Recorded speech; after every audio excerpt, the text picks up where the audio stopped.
ধকল দেয়াবেন না। মিস্টার সেন, আপনাদের দুজনকেই আজ আমার কয়েকটা কথা বলার আছে। রায়পুর্ণাকে আমি আজ রিলিজ করে দিচ্ছি, ওর আর এখানে থাকার দরকার নেই। কিন্তু ডক্টর, ওর এখানে কেড়ে থাকাটাই বেশি ভালো হবে না? বারবার যেভাবে অসুস্থ হয়ে পড়ছে ও। দেখুন, হাসপাতালে থাকলে উনি কেয়ারে থাকবেন সেটা ঠিক কথাই, কিন্তু হাসপাতালে অকারণে আমরা বেশি দিন কাউকে রাখতে চাই না। জানেনই তো এখানে কত রকম ইনফেকশনস আছে, কি দরকার রিস্ক নেওয়ার। এখন আমরা মেডিসিন দিচ্ছি, আপনি আমাদের ইনস্ট্রাকশন মতো আগামী 5 দিন এই মেডিসিনগুলো দেবেন। তারপর আমরা কয়েকটা টেস্ট করব, যদি দেখি বেবির পজিশন, হেলথ সবকিছু ঠিকঠাক আছে, আমরা সি সেকশন করে বাচ্চা বের করে নেব।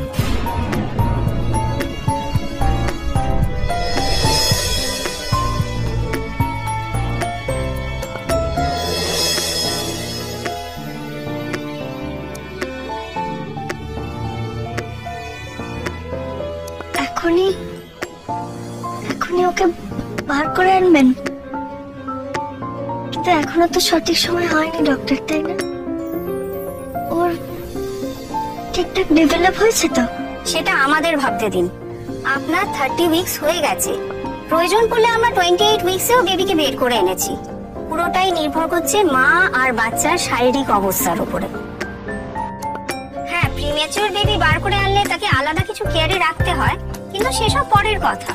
এই যে সময়টা আপনার বেবি আপনার শরীরের মধ্যে রয়েছে, এই সময়টা আপনার বেবির আপনার কাছ থেকে একটাই ডিমান্ড, ওকে এত ধকল দেয়াবেন না।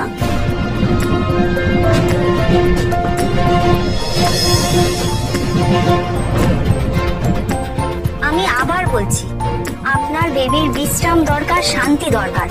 এই আপনি হাইপার টেনশনে ভুগছেন, এই অস্থির হয়ে যাচ্ছেন, এই রেগে যাচ্ছেন, এই সবের এফেক্ট আপনার বেবির ওপর হয়। আপনি হাসি খুশি থাকুন, আপনার আশেপাশে এত ভালো মানুষেরা আছেন, আপনার হাজবেন্ডের এত ধৈর্য, সেটার পরীক্ষা নেবেন না বারবার। আপনি ওর ভালো চান তো, তাহলে নিজেকে মানসিকভাবে হালকা রাখুন, সবকিছুর মধ্যে মাথা গলাবেন না। চারপাশে এমন অনেক কিছুই হয় যা সবকিছু আপনার নিয়ন্ত্রণের মধ্যে নেই, হতে দিন সেগুলো। সবকিছু নিজের মাথায় নিয়ে নিজেকে মানসিক চাপ দেবেন না please. Doctor please mister Sen, আপনার এখানে কিছু বলার নেই। আমি জানি আপনি আপনার ওয়াইফকে যথেষ্ট কেয়ার করছেন এবং করবেন, কিন্তু আমি রায়পুর্ণার তরফ থেকে একটা প্রমিস চাই। ও যেন এই সেনসিটিভ ব্যাপারগুলোকে আরো জটিল করে না তোলে, সেটা কিন্তু ওকেই দেখতে হবে। বলুন রায়পুর্ণা, আপনি বদলাবেন তো নিজেকে?